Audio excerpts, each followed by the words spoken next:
அருட்பெரும் ஜோதி அருட்பெரும் ஜோதி தனிப்பெரும் கருணை அருட்பெரும் ஜோதி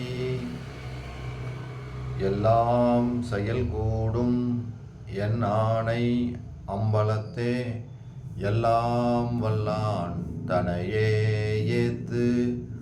ஓம் ஸ்ரீ ராமலிங்காபயம். ஓம் ஸ்ரீ ராமலிங்காபயம்.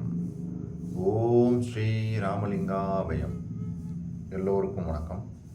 இது எனது யூடியூப் சேனலான எல்லாம் செயல் கூடும் வள்ளலார். நான் வள்ளலார் முத்து பேசுகிறேன். இன்றைய பதிவில் நாம் அருட்பெரும் ஜோதி அகவல் வரிகள் 559 666 வரை 8 வரிகளுக்கான விளக்கமாக இருக்கப் போகிறது. முதலில் நான் வரிகளை படிக்கிறேன், பின்பு விளக்கத்தை பார்ப்போம். உருவதின் உருவும் உருவினுள் உருவும் அருளுற அமைத்த அருட்பெரும் ஜோதி. அருவினுள் அருவும் அருவதின் அருவும் அருளியல் அமைத்த அருட்பெரும் ஜோதி. கரணமும் இடமும் கலை முதல் அணையுமோர் அறநிலை வகுத்த அருட்பெரும் ஜோதி. உருவதில் அருவும் அருவதில் உருவும் அருளுற அமைத்த அருட்பெரும் ஜோதி. இந்த 8 வரிகளில் வள்ளல் பெருமான் என்ன சொல்கிறாங்கன்னா, இப்போ கடவுளை எப்படி வழிபடுறாங்க? 3 விதமாக: உருவ வழிபாடு, அருவ வழிபாடு, அருவ வழிபாடு. இப்படி தான் இருக்குது நடைமுறையில்.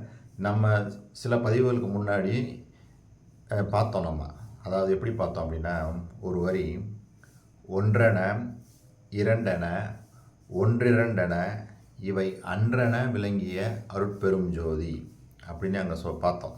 அங்கே ஒன்று அப்படின்றது உருவம், இரண்டுன்றது அருவம், ஒன்று இரண்டென அப்படின்றது அருவம் அப்படின்னு சொல்லி பார்த்தோம். இவை எல்லாமே அன்றென, இவையெல்லாம் இல்லை, இதெல்லாம் கடவுள் விளக்கம் இல்லை என்று விளக்கிய அருட்பெரும் ஜோதி அப்படின்னு பார்த்தோம். அந்த வரிகள் 21 22 அருட்பெரும் ஜோதி அகவல்ல. இங்கே என்ன சொல்கிறாங்க? உருவதின் உருவும் உருவினுள் உருவும் அருளுற அமைத்த அருட்பெரும் ஜோதி. அதாவது உருவமாக வணங்குவோருக்கு ஆண்டவன் உருவமாகவும், அந்த உருவத்தின் உள்ளே அந்த உருவமாகவும் இருந்து அருள் நாம் அடையும்படி வகுத்த அருட்பெரும் ஜோதி அப்படின்னு தான் அந்த வரிகளில் சொல்கிறாங்க. அதாவது அந்த வரிகளில் தெளிவாக சொல்லியிருக்காங்க. அதே மாதிரி இனிமேல் இன்னொரு வரிகளில் 317 318 என்ன சொன்னாங்கன்னா, உருவமும் அருவமும் உபயமும் ஆகிய அருநிலை தெரித்த அருட்பெரும் ஜோதி. அதாவது உருவம், அருவம், உருவம் இவையெல்லாம் கடவுள் விளக்கங்களை, அதாவது கடவுள் விளக்கத்தை தெரிவிப்பதற்காக வகுத்து கொடுத்த அருட்பெரும் ஜோதி அப்படின்னு அங்கே சொல்லியிருந்தாங்க. ஸோ இதெல்லாம் வச்சு பார்க்கும்போது கடவுள் உருவ வழிபாடை அதில் சென்று அந்த உருவத்தை வணங்குபவர்களுக்கு கடவுள் உருவமாகவும் அந்த உருவத்திற்குள்ளே உருவமாகவும் விளங்குகின்றான் அப்படின்னு தான் சொல்கிறாங்க. சரி, இப்போ அடுத்த 2 வரிகளில் அருவினுள் அருவும் அருவதின் அருவும் அருளியல் அமைத்த அருட்பெரும் ஜோதி. நம்மளுக்கு தெரியும், அருவம் அப்படின்னா கண்ணுக்கு புலப்படாது, இந்த புலன்களுக்கு புலப்படாது. அதுதான் நம்ம அருவம்னு சொல்லி சொல்கிறோம். இங்கே என்ன சொல்கிறாரு? இந்த கடவுள் எல்லா இடத்துலையும் நீக்கமர நிறைந்திருக்கிறார். நம்மளுக்கு எல்லா இடத்துலையும் அது நம்மளுக்கு நல்லா தெரியும், எல்லா இடத்துலையும் நீக்கமர நிறைந்திருக்கார். ஆனால் கண்ணுக்கு தெரிகிறாரா? தெரியலை, அருவமாக இருக்கிறார். அதனால் என்ன சொல்கிறாங்க? அருவமாக, அதாவது இறைவனை அருவமாக காண்போருக்கு அவனும் அருவமாகவே விளங்குகின்றான். அதாவது புலன்களுக்கு புலப்படாத பொருளாகவும், அப்படிப்பட்ட பொருளில் அவனும் புலப்படாத பொருளாகவே அரூபியாகவே இருக்கின்றான்.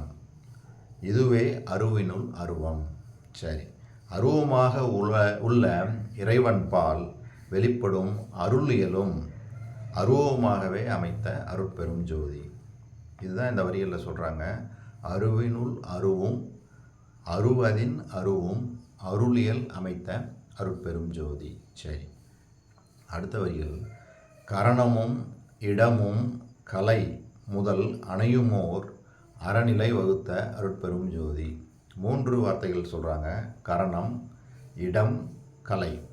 கரணம் அப்படின்னா நம்மளுக்கு தெரியும், மனம், புத்தி, சித்தம், அகங்காரம். சரி, இடம் அப்படின்றத இங்கே என்ன சொல்கிறாங்கன்னா புருவ மத்தியாகிய சிற்சபையை தான் சொல்கிறாங்க. சரி, கலை அப்படின்னா சுவாசக்காற்று, அதை தான் சொல்கிறாங்க. சரி, இது மூணும் அணையும் ஓர் அறநிலை வகுத்த அருட்பெரும் ஜோதி. அதாவது மனம், புத்தி, சித்தம், அகங்காரம் ஆகிய கரணங்களும் புருவ மத்தியாகிய சிற்சபையும் சுவாசமும் ஒன்றுபடும் ஓர் பாதுகாப்பான நிலையாக வகுத்த அருட்பெரும் ஜோதி. இதுக்கு இந்த இடம் அப்படின்றது சிற்சபையை தான், அதாவது புருவ மத்தியாகிய சிற்சபையை தான் சொல்கிறாங்கன்றதுக்கு அருட்பாலையே ஒரு பாடல். சீரிடம் பெருமோர் திருச்சிற்றம்பலத்தே திகழ் தனித்தந்தையே நின்பால் சேரிடம் அறிந்தே சேர்ந்தனன் கருணை செய்தருள் செய்திட தாழ்கில் யாரிடம் புகுவேன் யார் துணை என்பேன் யார்க்கு எடுத்தென் குறை இசைப்பேன் போரிட முடியாது இனி துயரோடு நான் பொறுக்கலேன் அருள்க இப்போதே. இந்த இடத்துல சொல்கிறாங்க சீரிடம் பெருமோர் திருச்சிற்றம்பலத்தே அப்படின்னே சொல்கிறாங்க. அதனால் இப்போ நம்ம அந்த இடம்ன்றது புருவமத்தியாகிய சிற்சபை அப்படின்றது தெளிவாகுது. சரி, அப்போ வள்ளல் பெருமான் தெளிவாக என்ன சொல்கிறாங்க, அந்த சிற்சபையில் மனம், அதாவது மனம், புத்தி, சித்தம், அகங்காரம், அது இந்த சிற்சபையில் அந்த சுவாசமும் அங்கே ஒடுங்கும்போது நம்மளுக்கு என்ன கிடைக்குது, பாதுகாப்பான நிலையாக வகுத்த அருட்பெரும் ஜோதி அப்படின்றாங்க. இதுக்கு உரைநடையில் தெளிவான விளக்கம் இருக்குது. நம்ம கரண ஒழுக்கம் அப்படின்ற தலைப்பில் தெளிவாக சொல்கிறாங்க.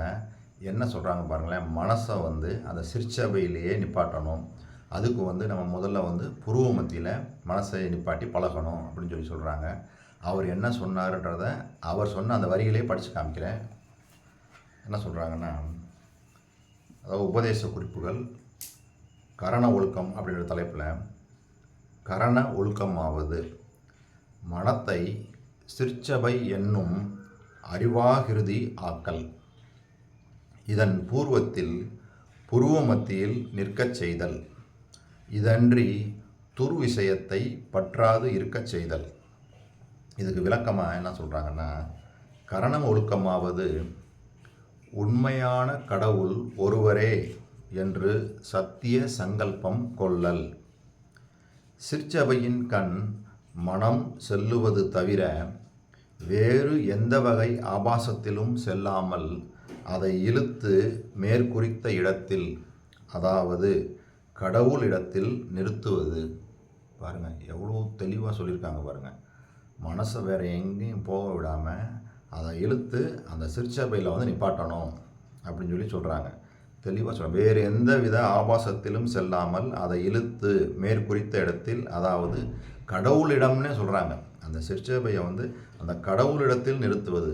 சிற்சபையின் கண் மனம் செல்லுவது தவிர அங்கே தான் போகணும் மனசு, வேறு எந்த இடத்துக்கும் போகாமல் அதை இழுத்து அங்கே நிப்பாட்டணும் அப்படின்றாங்க. இது நம்ம முக்கியமாக தெரிஞ்சுக்கிற வேண்டியது இதுதான். நம்ம அங்கே பிடிச்சி இழுத்து நிப்பாட்டணும். அதுக்கு உண்டான வழிமுறைகள் தான். நம்ம அப்படி இழுத்து நிப்பாட்டுறது ஈஸியாக, முயற்சி செஞ்சு பாருங்கள். அதை இழுத்து நிப்பாட்டணும். நிப்பாட்டுறதுக்கு உண்டான வழிவகைகள் நம்ம ஜீவகாருண்யம், இந்த பரோபகாரம், சத்துவிசாரம், வள்ளல் பெருமான் சொன்ன இந்த இதிலேயே பயணம் பண்ணிக்கிட்டே இருக்கும்போது தான் அது சுலபமாகும். சும்மா மனம் இப்போ நம்ம நம்மளுடைய கண்ட்ரோலே இல்லை, அது இப்போ சாட்டுக்கு சுற்றிக்கிட்டு இருக்குது.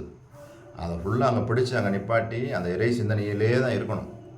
அந்த நிலைமைக்கு நம்ம வர்றதுக்கு தான் முயற்சிகள் பண்ணுங்கள். பண்ணிக்கிட்டே இருக்க நம்மளுக்கு அந்த இடத்துல ஒடுங்கும். அந்த ஒடுங்கினா தான் நம்மளுக்கு அனுபவங்கள் எல்லாம் கிடைக்க ஆரம்பிக்கும்.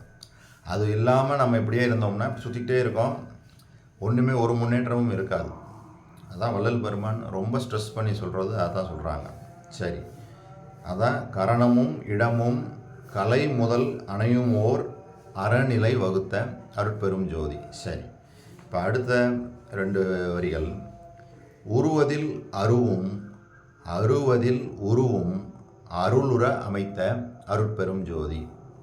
இப்போ நமக்குள்ளே இறைவன் இருக்கிறான், ஆனால் நமக்கு தெரியலை. எல்லா ஜீவர்களிலையும் இறைவன் இருக்கிறான், அதையும் நம்ம பார்க்க முடியல.